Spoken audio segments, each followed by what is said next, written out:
All right, so we're going to be talking about working with live data from iOS devices. I am Nick. I've been working for Hexordia as a mobile vulnerability researcher. I have some experience doing various IoT forensics and some other exploitation stuff, but everything's always remained in the field of mobile devices. I'm Cesar Quezada, the Director of Forensics at Hexordia. I've been supporting DoD for over 15 years, and 10 of those years has been specifically in digital forensics. I'm also in the Virginia Army National Guard as a cyber officer. All right, so for this talk, we have a few different objectives. To start off, we're going to have some precursor knowledge. We're going to go over the different modes and states of iOS devices. Then we're going to look at different types of live data. We'll learn about which data is acquirable in each of these states. We will then actually learn how to obtain the data. We'll learn how to parse through the data, and we'll learn why the data is useful. So to start off with our device states and modes, we're going to quickly go over the modes. There are 4 different modes on iOS devices. First off, we have OS mode. This is often referred to as normal mode, and this is just the mode your device is in when we use it normally with the touchscreen and everything. Next, we have recovery mode. This is a low-level diagnostics mode, which is used to typically reset your device if you're having issues. DFU mode is essentially the same, except we'll only see a black screen, and it works a little differently in the back end. And then lastly, we have diagnostics mode, which is a lesser known mode, but it's actually pretty useful for forensics. So one little thing about diagnostics mode is to get in here, you would fully shut your device off. You would hold both the volume up and volume down while plugging it in to a power source. And then when you see the little Apple logo, you would let go. Now, the reason that this is useful for forensics is that if we hit this little informational icon in the bottom right, we actually get some good identifiers. We get the serial number, MEID, and IMEI of the device. And these are otherwise sometimes really hard to get if we're in before first unlock. But the important thing to note is that if you are in after first unlock, you don't want to turn the device off to put it in this mode because we want to keep it in the AFU state if possible. So next we have the level of trust, and this is the unlock state we were just talking about. So we have BFU and AFU for before first unlock and after first unlock. BFU mode is the state your device is in after you reboot it. And you'll notice the only difference in this image is the little lock above the time, and the camera icon is grayed out. But in the back end, there is an additional layer of security until you do unlock your phone for the first time. And a lot of forensics tools will require the device to be in AFU mode to do anything. And of course, AFU mode is just after you unlock your device, after rebooting at least once. Next, we have the level of trust, and this is if you are paired with a PC or not. A lot of forensic techniques, especially the logical techniques, will require you to trust your computer. And this is when you plug it in and we get that little prompt that says, do you want to trust this computer? And for a lot of the tools to work, we'll have to click on trust. And if a passcode is set, we would have to type the passcode in again. And then we have USB restricted mode. And this is a mode that your device can be placed in for several reasons. Say you enter SOS really quickly, which you can do several ways.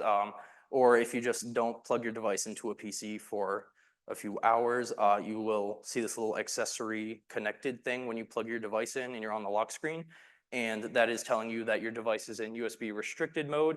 And this essentially makes it so your device cannot communicate with a PC over data until you do unlock it. So now going over what is a mode versus a state. A mode was just that initial thing we were talking about. You're in normal mode or recovery mode. And a state is that mode plus all of this other stuff combined. And we really need to know the state you're in to determine what level of access you're able to obtain with forensic tools.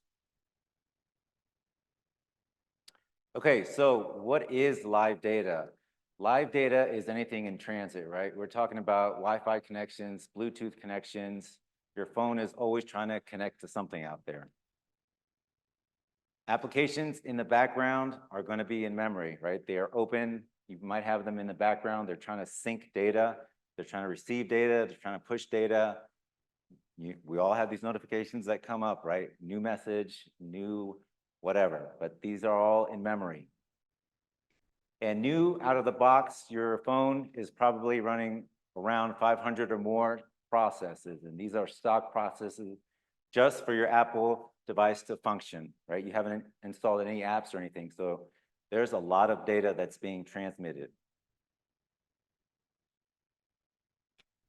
All right, so in this video, what we have on the right is an iPhone. What I'm showing here is that this iPhone is not doing anything. There's no app in the background. There's no app in the foreground. And you can see a bunch of data that's just being transmitted. We're just getting the raw data being shown to us. So what we have here is your iPhone, right? It's just sitting on the table, sitting on your nightstand, in your pocket. It's transmitting data, right? You're not interacting with it. You're not engaging with it, but it is giving you a lot of data. So the importance of trying to get information out of live data is to parse artifacts. In mobile forensics, we're all trying to figure out where the applications are installed, how the apps are behaving.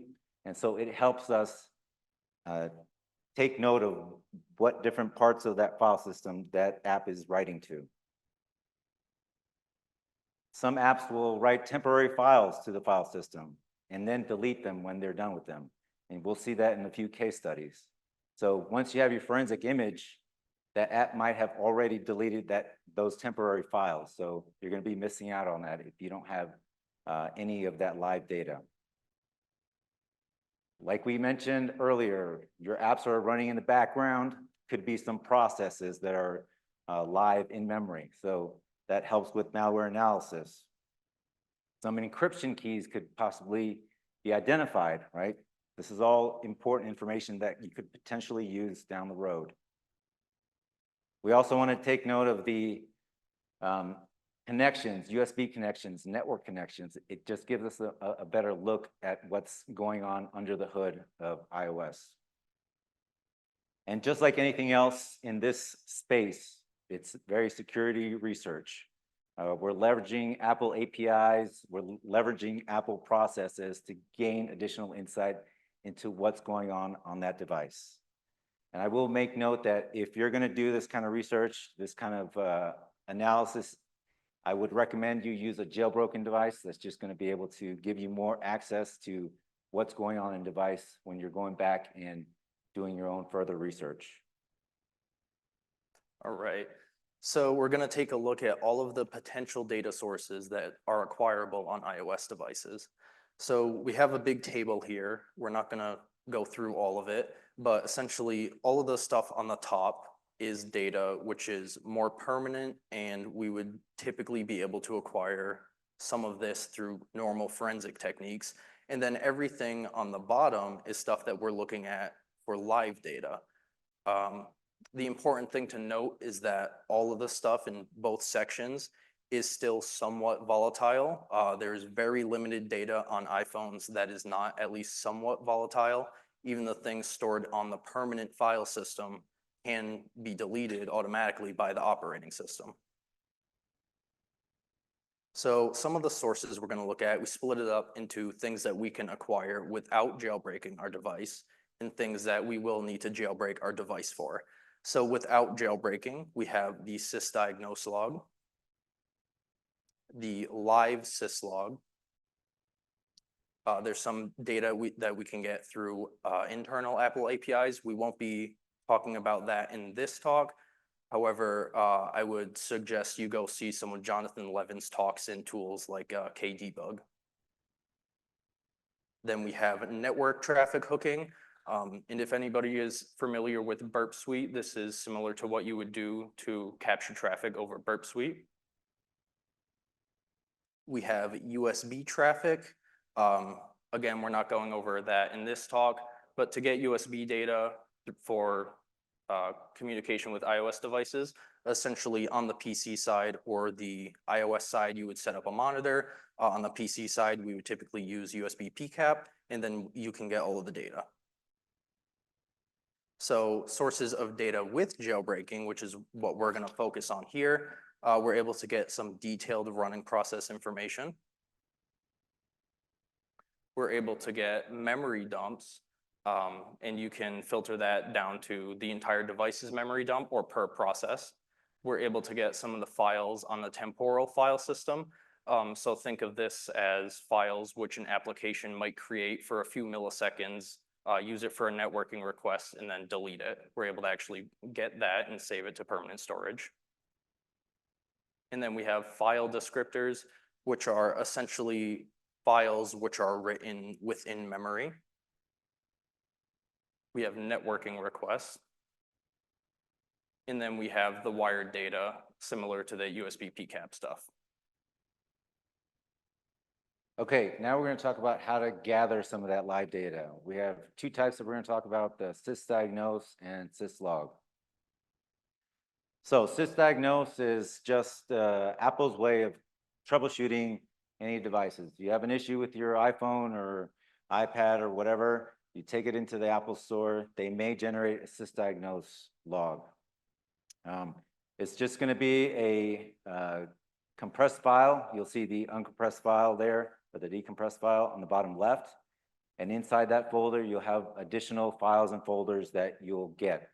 This includes crash logs, some unified logs. This is not a true live log, but it is live up to the point of capture, because you will have to manually trigger this sysdiagnose to save to your device. In order to trigger this, it's very well documented by other forensic examiners, and Apple themselves has it on their website. What you need to do is just hold down that key combination. This can be done on a locked device, and it'll trigger a sysdiagnose log, and it'll capture at that point all the logs that we showed in that last slide. If you have an unlocked device, you can also use assistive touch, the accessibility feature built within the iPhone, right? This is just a screenshot of how to go through the menu system to select that. It's just another option to trigger the sysdiagnose logs. If you're doing testing and you have a jailbroken iPhone, you can also SSH into that iPhone and execute sysdiagnose directly in terminal. In the man page for sysdiagnose log, there is a description for macOS for a keyboard combination that you can use to also generate sysdiagnose log. And we can do that with an iPhone using USB dongle and an actual physical keyboard to generate the same type of sysdiagnose logs. And just like the man page described, this also works on a Mac. So if you have a locked Mac, you can also hit that key combination and it'll save the sysdiagnose log to your Mac. It'll flash a screen like it's almost like taking a picture. And then when you unlock it, Finder will show you that sysdiagnose folder. Okay, now we'll talk about syslogs. Like Nick mentioned, syslogs are the real-time logs. That is the video that I showed a few slides back. That's your phone is just sitting there. It's generating some syslog. Trust is required for this. And a really great open source type tool that's out there is Libi mobile device. A lot of folks use it in the mobile forensic space. They also have some pre-compiled Windows binaries for you to use, so very easy to use. And something even easier, I think, is Evanol Community Edition. This is a free tool that is developed by Hexordia. Nick helped write this. The bit.ly link is here if anybody wants to go and download it. It is case sensitive, that bit.ly link, so just take note of that. But that is the tool that I was showing earlier to generate that live data from your iPhone.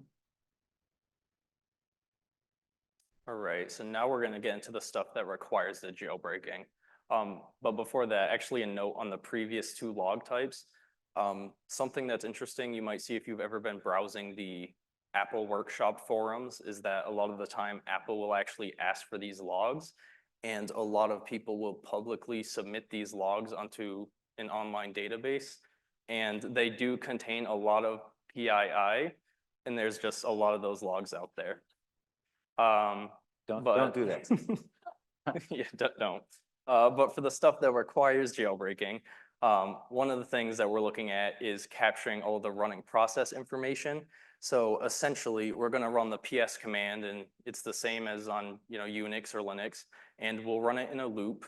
And at the bottom, you can see the full little bash command I have, and it will run the PS in a loop, and then it will remove all of the duplicates and filter itself out. And then we just get a list of all of the new processes. Skip this one. Okay, so now we have something similar, which is LSOF, and this is used to list open files. And this is going to work in the same way. We'll print a timestamp to the document as well, but essentially we're able to see which files were opened by which application at a given time, and then go back to the previous one. Okay, so this one's a little different. This one is actually really cool and the most useful with my testing so far. And it's a tool called FSMon, written by Now Secure. And essentially what this does is similar to the LSOF. It tells you which files are opened and or modified by processes. And they have an option in here, and it works with iOS and also Android, Mac, and Linux. And it will copy over files that are written or when a modification is noticed. So like we were talking about earlier, say we have one of those applications that is writing a network request or something to a file, and then it deletes it within a few milliseconds. If we actually run the tool with this flag, we're able to save that temporary file over to permanent storage, and then we can look at it later on. So the first example that we're looking at is the Words with Friends application. So for this trial, we're not looking for anything in particular. Just say we want to do forensic analysis on the app.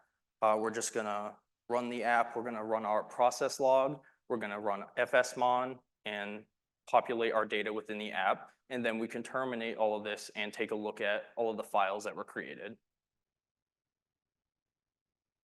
So in this video, we have the syslog monitor over on the left, and we're recording our screen on the right. Oh. Uh-oh, lost slides. There we are. All right, so We'll go back. we're recording our screen on the right, and we start monitoring the syslog, and then we'll see this is a jailbroken device, and I have a terminal on it. I will head over to the terminal, and here we'll see I have that fsmon command and the process list command, and I will run both of those. Now with everything running in the back end, I can start populating my data. So I will head over to the App Store. We can see I already searched for Words with Friends, and then I will install the application. And we'll see while all this is going on, we have a lot of data being populated on the left-hand side, and that's all from the syslog. And there is just a lot of data that gets shoved through the syslog. It's really hard to process, which is why we're going to save it all to a file and look at it later on. So now I will open the application. We'll see when it loads. Something funny about this app is I actually tried testing previously and there was an issue, so I had to reinstall it. And you might notice that it automatically logged me in without me doing anything. So then I just select on the first random challenger, and then I play a game. They play raise. We're not gonna judge Nick on his word choice here. Yeah. All right, I have a very, very big word in mind. What? And then that's it. So I play one word, and then I already get an advertisement. So when I'm able to, I X out this ad. I actually get another advertisement.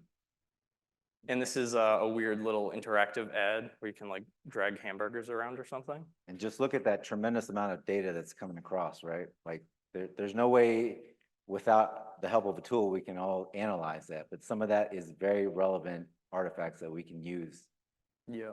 So then we see I actually deleted the application, and then I go back into the terminal. I Control-C to terminate all of our monitoring, and then on the PC side, I stop the syslog monitor as well. And then Oh, and we lost slides. more issues, but All right. So we good? All right. So just an overview of all the findings. There were over 1,700 files that were modified or created in just over 2 minutes. And from this, we were able to parse out the application installation logs. We were able to parse out some user data from the application, a lot of pattern of life stuff from the application, tracking data, and we were able to see the fields for messaging. And you might have noticed we didn't actually message a user because I didn't know this was possible at the time of recording. But if I did, I should have tested that. And definitely something to test in the future, but you can actually see the fields where messages would have been left behind. So to go through the findings in detail, for PS, it's somewhat limited because iPhones are not like a Mac. You can't really just spawn processes unless you are jailbroken. But when we're doing the normal iPhone stuff, the only thing we're able to see is that the App Store was opened. We can see a process actually installed the application, and then we can see that the Words 3 application was spawned. For the syslog, we're able to get some really good detailed stuff, and this is where it helps us with third-party analysis, third-party application analysis. So we're able to see exactly when the app is installed, when it's launched, when we exit. But the really cool thing here is we can see the app GUID, and we're able to see the exact path to where all the app data is stored. And if anybody has ever done third-party app analysis in the past, you'll know that finding out where your application actually is on the file system is pretty tricky because every time you install an app, it's given a random identifier, and then you have to go through several files to track down where this identifier is. But if we're able to actually monitor in real time, we're able to piece out exactly where the app was installed. There's some cool stuff here that we could see, like the temporary app installation files, but actually we'll go into that next. So for the temporary files, we see that before the app is permanently installed to the device, it actually goes to this little staging folder, and the entire application is copied and built over there. And then that entire folder is moved to your final destination with that GUID. So we're able to get that. We can get the bundle ID. We're able to get some network cache from when we actually installed it via the App Store. And one of the things we could actually see is the search. When I went to the App Store and searched for Words with Friends, that appeared. And then essentially here, this is just the stuff that is temporary, and your device will delete it after a matter of minutes. Next, we have some of the files that will actually remain until the app is deleted. And this is essentially all of the actual application data. And when we're doing third-party analysis, this might be what we typically look for on the device. So we see a lot of the stuff about the advertisement and pattern of life stuff. But with the advertisements in particular, we're actually able to parse out the raw HTML and CSS of the ads. So like that little hamburger game that you could drag a hamburger, it's actually written in CSS, and you're able to parse it out. And I guess if you wanted to, you could put it on a computer and play with it. But you can get the actual interactive web files from all of that. We're able to get some stuff such as jailbreak status. So the application does attempt to see if your device is jailbroken, and maybe it'll act different accordingly. It actually didn't successfully notice that my device was jailbroken, but it tried to. We're able to see all of the user details, and this is like when we created our account, when the account was last active. We can see our account username, and we also get a list of all of the games that we played in the past, who we played against. We can get all of the other users' name that we've ever played against. And like I said, if we did send messages, we could get that, but we didn't get that in here. And I think the most important thing is that we can actually see the username and Facebook details and any Twitter account or tied accounts that were linked to this application, and sometimes we can see that for other accounts as well.